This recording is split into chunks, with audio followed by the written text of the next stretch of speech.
C'est le Big Kama pour DNR. On va faire un bars breakdown de quelques textes issus de mon EP Négritude des 100 volume 2. Let's go.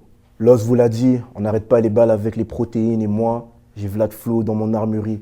Quelconque rappeur, trying to go Dwayne Johnson on me, peut se faire percer comme un rocher gaspésien. Ton plan doit être cartésien, les désordonnés font des X sur leurs ambitions. Ask me why, je dirais que sans vision, un homme n'a pas de frein, aucun soldat ne s'exécute sans mission. Yo, il y a d'éléments ici. Laisse-moi même prendre mon tel pour pas oublier là. Déjà, il y a une référence à une line célèbre de Lost. On n'arrête pas les balles avec les protéines, tu vois. En gros, en mode, il y a des gars parce qu'ils vont au gym ou parce qu'ils font du sport, ils pensent que c'est suffisant, mais malheureusement, bro, face à une balle de fusil, tu peux rien faire.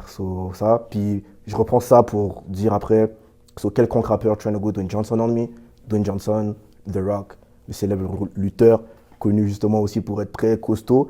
Je prends ça un peu comme un ego trip en mode quelconque rappeur trying to go Dwayne Johnson on me. Je considère que moi, je suis assez équipé, que mes skills de rap sont beaucoup plus proches. On va dire que c'est comme des armes à feu.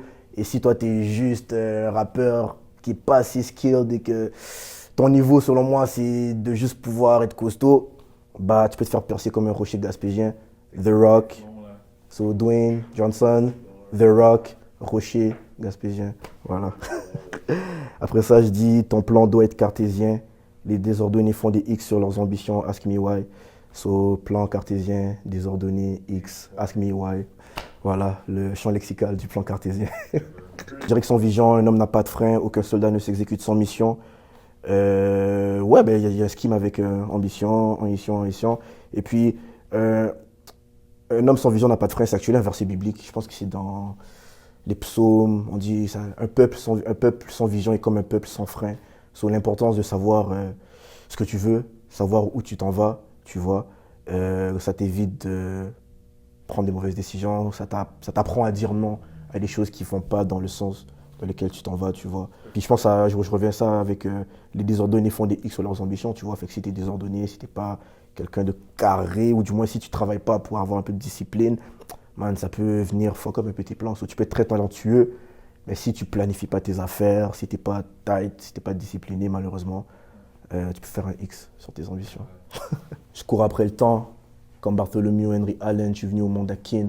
Les premières heures sur la planète étaient en plein cœur de l'Afrique, mais grandes sont les chances que je meure sur une terre qui puise sa gloire auprès de richesses mal acquises. En fait, déjà, je trouve que tout ce moment-là, dans toute cette partie de couplet-là, je dresse un peu, je pense que je fais un peu référence à l'espèce d'urgence qui vient, l'urgence de s'accomplir qui vient avec l'immigration. Fait on regarde souvent le temps, man. On regarde souvent l'œil sur l'horloge en mode yo, si t'es là, il faut que j'ai fini ça pour avoir fini ça.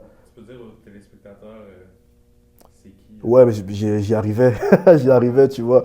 Fait que justement, tu regardes beaucoup le temps et bah, tu cours après le temps. Donc, je cours après le temps comme Bartholomew Henry Allen, qui est le prénom civil, le nom civil, le Goofy de Flash, le super-héros de DC, qui bah, court tellement vite qu'il peut traverser le temps. Il peut aller dans le futur, il peut aller dans le passé. C'est ça la référence. Donc, je suis né au monde à Kin, donc je suis né à Kinshasa, qui pour le coup est en plein centre de l'Afrique, donc traversé par l'équateur.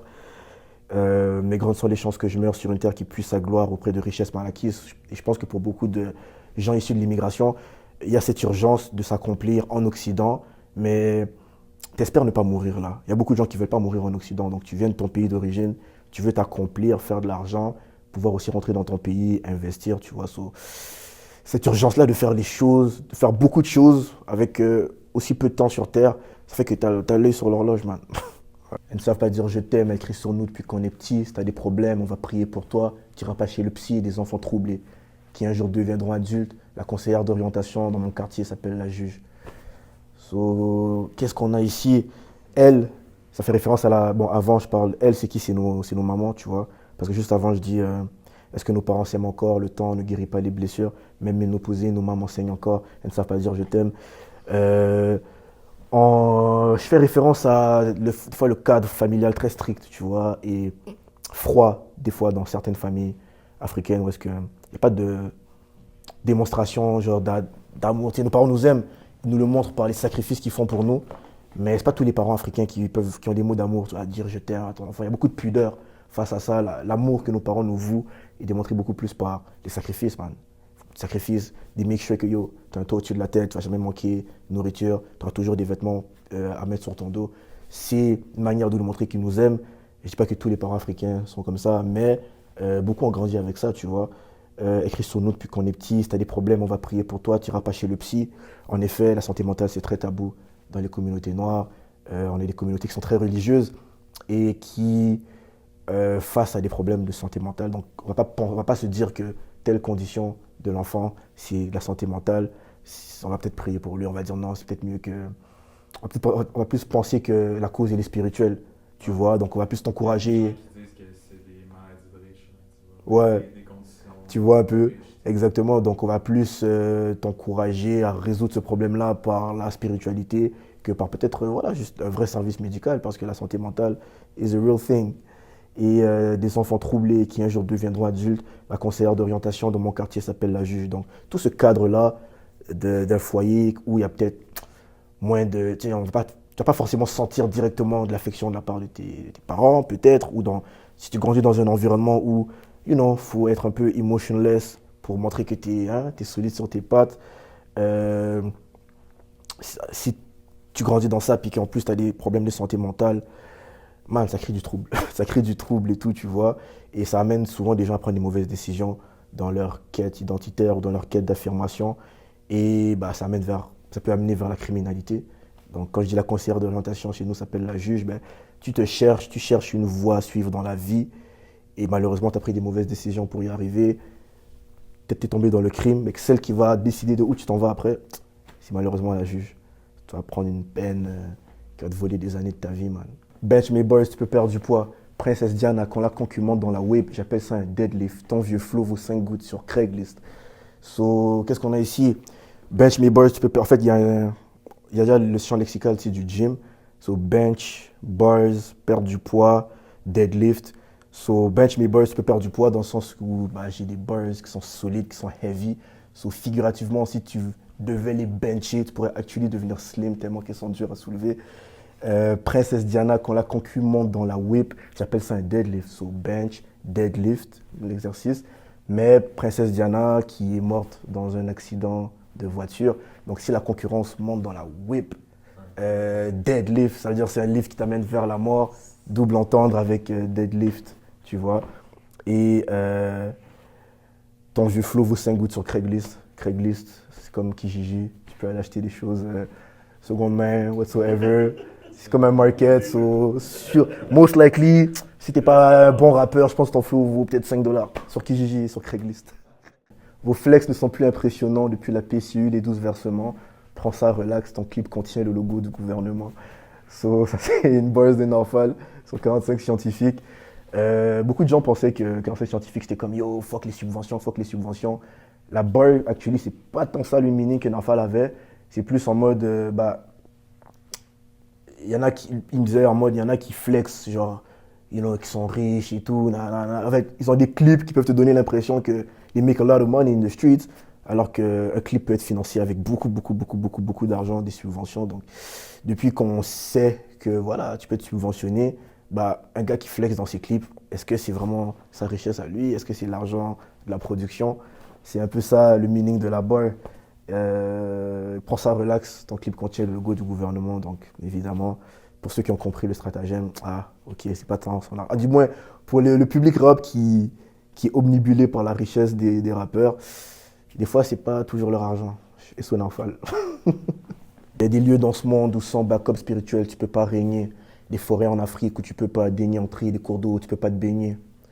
Qui cache de Muay Thai, je traite le stud comme un dojo. Mes tibias percutent les troncs d'arbres, mes jambes ressortent blindées comme un dozo. So, encore, bro, beaucoup de double entendre ici. So, déjà, tous ces lines-là, je dresse un peu l'image de... en Afrique, il y a des convictions. On croit beaucoup au monde spirituel, tu vois. Et le rapport à la nature aussi, il est spirituel. Donc, il y a des régions en Afrique, des forêts, des cours d'eau qui sont sacrés, en fait, qu'on interdit aux gens d'entrer. On interdit aux gens d'y entrer parce que c'est pas juste des forêts comme ça. Non, il y a un rapport sacré à ces forêts-là. Donc je fais référence à ça ici quand je dis qu'il y a des forêts où tu ne peux pas rentrer, il y a des cours d'eau où tu ne peux pas te baigner. Et il y a des histoires de gens qui n'ont pas écouté, qui se sont aventurés dans ces endroits-là et puis que tu disparais, tu ne ressors pas pour le vrai, tu vois. Kickage de Muay Thai, je traite le stud comme un dojo. Mes tibias percutent les troncs d'arbres, mes jambes ressortent blindées comme un dojo, comme un dozo. Donc le Muay Thai, art martial thaïlandais, pieds, poings, coudes, genoux. Et j'aime bien jouer sur le double entendre de... Parce que chez les Français, quand tu es un spitter, on dit que tu es un kicker, tu vois. Donc kickage de Muay Thai, donc je suis un kicker as a rapper, mais kickage de Muay Thai aussi pour illustrer how hard it is, you know. Parce que le Muay Thai, je trouve que c'est très violent, tu vois, comme art martial. So, kickage de Muay Thai, je traite le stud comme un dojo. Donc, je suis dans le studio comme dans un dojo. Et à ce qui paraît, bah, les gens qui font du Muay Thai, ils sont aussi connus pour s'entraîner actuellement sur des troncs d'arbres. Fait que tu kicks sur des troncs d'arbres pour casser tes os, pour qu'ils se restructurent beaucoup plus solidement, tu vois. Et je dis mes jambes ressortent blindées comme un dozo. Donc ici, il y a un double sens sur blindé. Blindé dans le sens qu'ils sont devenus plus solides à force de kicker, mais aussi blindage parce qu'en Afrique, toujours dans cette idée des croyances spirituelles, les blindages, c'est des protections en fait. C'est des protections spirituelles que tu vas avoir par des cérémonies, par des rites. Et les dozos en Côte d'Ivoire, c'est une confrérie en fait. C'est les gardiens de la forêt. Donc quand je parlais de forêt sacrée, en Côte d'Ivoire, les dozos, c'est ceux qui protègent la forêt, tu vois. Et les dozos sont connus pour avoir des blindages. Donc il y a des histoires sur les dozos que tu leur tires des balles, puis ça tombe comme si genre ils avaient actuellement une armure, tu vois. Fait que ouais, c'est un peu tout cet imaginaire-là traditionnaliste africain que je décris dans ce couplet. So, yeah. Comment les Dogons font-ils pour lire les signes écrits dans le ciel? La tradition orale communique des savoirs aucunement trouvables dans les livres anciens. Covid-19, mise en scène comme les élections présidentielles au State. On sait qu'au Québec, les terres autochtones sont maintenant des zones résidentielles.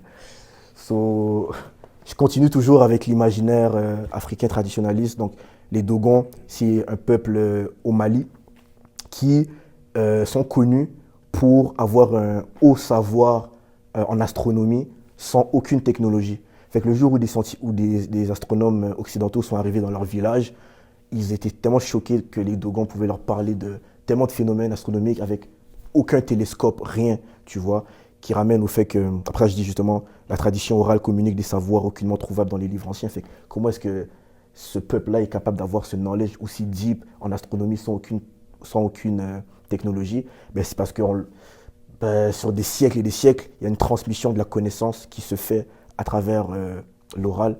Et voilà, il y a comme une compréhension métaphysique du monde, tu vois, qui se transmet d'une autre manière. Là où en Occident, je pense que c'était beaucoup les livres, les écrits. En Afrique, c'était beaucoup la traduction orale. Donc c'est ça, les Dogons. Et Covid-19, mise en scène comme les élections présidentielles au State. Bon, moi je suis un peu un complotiste. Je me dis que la Covid, oui, c'était quelque chose c'était la santé publique, oui, mais il y avait peut-être aussi des intérêts politiques derrière. Lorsque tu vois que dans certaines régions, dans les Antilles ou même en Afrique, il y avait des pays africains, des pays dans les Antilles qui ne voulaient pas avoir de vaccin, qui prônaient beaucoup plus un traitement par des médecines traditionnelles, par des boissons traditionnelles et tout. Ben, l'OMS s'opposait en fait à ça. L'OMS disait non, vous allez prendre les vaccins. Et je me dis, bah, est-ce que le but, c'est que les gens se protègent de la Covid? S'ils ont trouvé une manière qui, pour eux, peut marcher, de se protéger contre cette Covid-là, pourquoi est-ce qu'on veut les obliger à avoir des vaccins? Bizarre un peu, mais bon, à chacun ses réflexions. Et ensuite, je dis, on sait qu'au Québec, les terres autochtones sont maintenant des zones résidentielles. Donc, je pense la barre elle-même, elle est assez self-explained. Donc, au Québec, ouais, on a construit des immeubles sur des... Aujourd'hui, beaucoup ont dit ça. Quand tu es dans plusieurs événements, avant qu'on commence l'événement, on va dire, on reconnaît que nous sommes sur un territoire qui n'a pas été cédé. Donc, je vous apprends rien. J'ai écouté Lino, j'ai pas lu Balzac, Africain Négro. Faut que je protège le Folkgeist, disciple du roi. Mentale allemande sur les bords comme en Alsace. So, je pense que dans pas mal de mes bars, il y a beaucoup de double, triple meaning. Ici, on est toujours dans cette logique-là. Puis aussi, il y a beaucoup de comparaisons. Je pense dans mon EP, il y a beaucoup ce truc où je mets l'Occident d'un côté, je mets l'Afrique d'un côté avec des icônes. Donc quand je dis j'ai écouté Lino, j'ai pas lu Balzac. Honoré de Balzac, c'est un auteur français connu pour la densité de ses textes, la complexité de ses textes, c'est très dense. Et Lino, qui est un rappeur français d'origine congolaise, qui aussi est un rappeur qui est très dense dans ses textes. Et moi, je dis j'ai écouté Lino, j'ai pas lu Balzac. J'ai été beaucoup plus éduqué sur la langue et on va dire la créativité linguistique à travers le rap qu'à travers la littérature classique. Donc, shout out Lino, shout out les rappeurs qui m'ont donné du game linguistique. Ensuite, je dis africain négro, faut que je protège le Folgeist. Le Folgeist, c'est quoi? C'est un concept allemand que ça, j'ai appris ça à l'université quand j'étais à l'UQAM, dans un cours, dans un cours sur la culture. C'était un cours sur la philosophie, les philosophies culturelles. Non, ouais, les philosophies sur la culture en tout cas. Et le Folgeist, c'est un concept allemand qui renvoie en fait, qui dit que chaque peuple a une âme en fait. Donc les Allemands croyaient que chaque peuple a une âme. Donc ils ont un rapport à la culture qui est très respectueux de l'âme d'un peuple. Donc c'est un concept allemand. Et puis ici, j'ai comme un triple entendre sur l'Allemagne parce que je parle du Folkgeist. Après, pour le coup, je dis africain, il faut que je protège le Folkgeist, donc que je protège le Folkgeist africain. Donc l'âme des peuples africains, je trouve que c'est intéressant, mais c'est important de les protéger. Et je le fais dans ma démarche artistique. Disciple du roi Enoch, mentale allemande sur les bords comme en Alsace. Donc roi Enoch est connu pour ce truc, mentalité allemande, tu vois. Et je dis justement mentale allemande sur les bords comme en Alsace. L'Alsace est une région en France qui est à la frontière allemande. Donc Folgeist allemand, mentale allemande du roi et l'Alsace qui est allemand sur les bords. Voilà. Ils sont venus chez nous, voler nos terres. Je cherche le cash pour nous affranchir comme Nami. Je veux les billets verts brocoli comme Annie. Pour mes compagnons, plusieurs compagnies. Ils sont venus chez nous voler nos terres. Je cherche le cash pour nous affranchir comme Nami. Nami, personnage de One Piece qui est dans l'équipage de Luffy. Le backstory de Nami, c'est que Nami, elle a grandi dans un village qui a été envahi par des hommes poissons. Donc c'est une race de personnages dans l'univers de One Piece.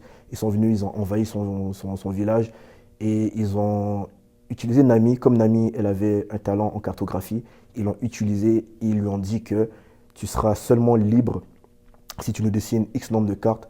Et si tu... En fait, pas toi là, pas elle qui sera juste libre, mais on va libérer ton village. On lui a promis de libérer son village, de céder l'occupation.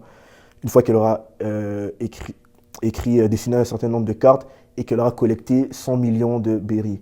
Les berries étant le currency dans l'univers de One Piece. Donc on lui a dit, récolte 100 millions de berries, dessine-nous les cartes et on va laisser ton village. Et je fais encore un parallèle ici avec la colonisation en Afrique. Parce que les Occidentaux sont venus chez nous, ils ont volé nos terres et puis ça nous contraint malheureusement de devoir quitter nos pays, hustle de toutes sortes de façons pour s'affranchir. Parce que la liberté malheureusement dans le régime capitaliste passe par l'argent. Donc de la même manière qu'une Nami dans One Piece, elle a dû être dans cette démarche pour tenter de libérer son village. Beaucoup d'Africains dans la diaspora à travers le monde doivent travailler fort pour s'affranchir de leurs conditions. Donc je veux les billets verts brocoli comme Annie Brocoli, SO man, SO Annie Brocoli. Et pour mes compagnons, plusieurs compagnies, parce que toujours, c'est l'argent qui rend libre malheureusement. Donc voilà, c'était... Dans plusieurs paniers. Tu dis? Il faut mettre ses œufs dans plusieurs paniers. Exactement. Donc c'est ça. C'est ça exactement.